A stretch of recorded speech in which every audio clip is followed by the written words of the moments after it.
A migrant has been charged with raping a 15-year-old disabled girl at a Rockland hotel. He asked Governor Healy if she can prevent this type of incident from happening again. You know, unfortunately, we have security and systems in place. We have vetting in place. It is unfortunate that from time to time things will happen.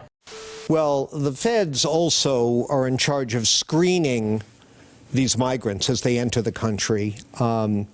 There's a very unfortunate situation where an individual who had been screened and allowed in is accused of raping a young girl in one of these shelters. Kelly Ayotte, the former senator, is now running for governor of New Hampshire, is trying to make a campaign issue out of your remark that the shelter rape shows that, quote, things will happen. She said, this is the problem with politicians. There are real consequences for dangerous sanctuary policies. Maura Healey should be ashamed of herself, end quote. What's your response to her? Well, obviously, that wasn't the whole quote that I gave. No, unfortunately, we have security and systems in place. We have vetting in place. It is unfortunate that from time to time things will happen. John, I was formerly the chief law enforcement officer for Massachusetts, a former prosecutor. What happened to this young victim, this 15-year-old girl, is exactly why the federal government needs to act, Congress needs to act, people need to do their job and fix this. I know, as a former prosecutor and former attorney general, that this individual who has been arrested and will be prosecuted to the full extent of the law, and that victim will receive services. So it's a horrible and heartbreaking situation, John, but it speaks to why the feds and Congress need to act. Well, what about Ayotte making it a campaign issue? I'm not interested in playing politics with this issue, John. In fact, that's been the problem here. Remember, it was a few weeks ago, there was a deal, a bipartisan deal. Members of Congress, Republicans, Democrats, Independents came together for a deal on the border to fix this. A bipartisan group of lawmakers are preparing to release new legislation. Some are calling it the most conservative border package in a generation. It's totally made up.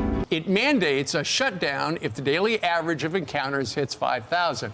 It ends the Biden administration's use of catch and release and creates a new border emergency authority where the president can just shut her down. It's a total fabrication.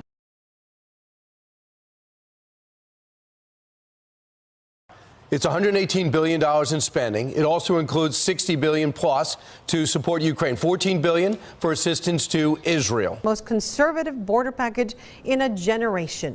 I mean, you're making a political point as well, right? I'm making a response to your question that, okay, unfortunately, this is what is happening here, right? I think this is what. But you're pointing the finger at the Republicans and Trump. I'm just speaking the truth of what happened, and unfortunately, I wish it weren't a political issue, right? Right. But unfortunately, it is, and we're having to manage it here. As I say, we've put some parameters around it, some limits around things, and we're going to continue to do that as we manage this. Also, importantly, we've gotten these people working. Does that change your mind or what you guys are going to do moving forward, looking at kind of this illegal immigration and border crisis that we have going on? I mean, it needs to. I wish, if people, when they hear immigration, I think a lot of people, the first thing they think of is the border.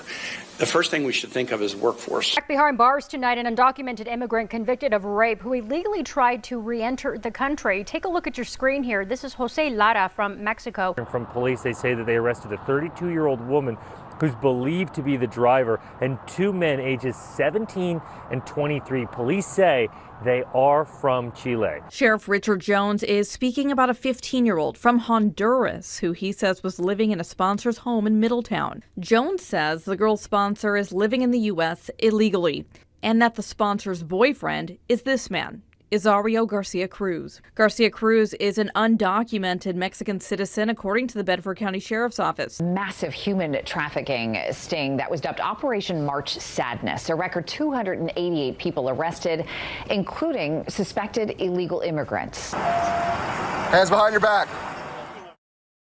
Investigators say that suspect, who's in the country illegally, admits to taking part in an organized robbery of more than $1 million in jewelry. So it's a really quiet neighborhood. It's very peaceful. She's one of many surprised after the Palm Beach County Sheriff's Office arrested these 3 men. Spokesperson for the Sheriff's Office says all 3 are undocumented immigrants from Guatemala. They face various charges, but the Sheriff's Office says they forced a woman into a car, then committed sexual battery on her at 2 different locations before the woman escaped, then flagged a passerby nearby for help. A 15-year-old wanted for opening fire on police officers in a crowded Times Square and shooting a tourist in the leg with a .45 caliber handgun. Police say the teenage migrant recently arrived in New York from Venezuela in September. The New York Police Department has released body camera footage of the attack on 2 officers by a group of migrants in Times Square. Officers found her body in the woods behind a popular running trail. The following day, police arrested 26-year-old Jose Ibarra. U.S. Immigrations and Customs Enforcement says Ibarra, a Venezuelan citizen, unlawfully entered the country near El Paso, Texas in September 2022. He was detained and then released by Border Protection.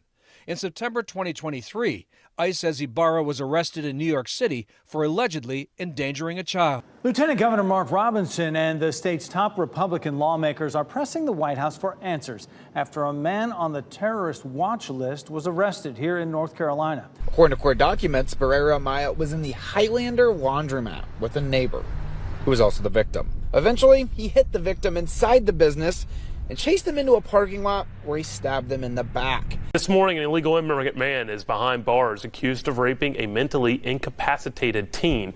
Enterprise police arrested Pablo Mendoza. Immigration team making a major bust, taking down 5 alleged migrant criminals, and they did it while working around sanctuary city policies.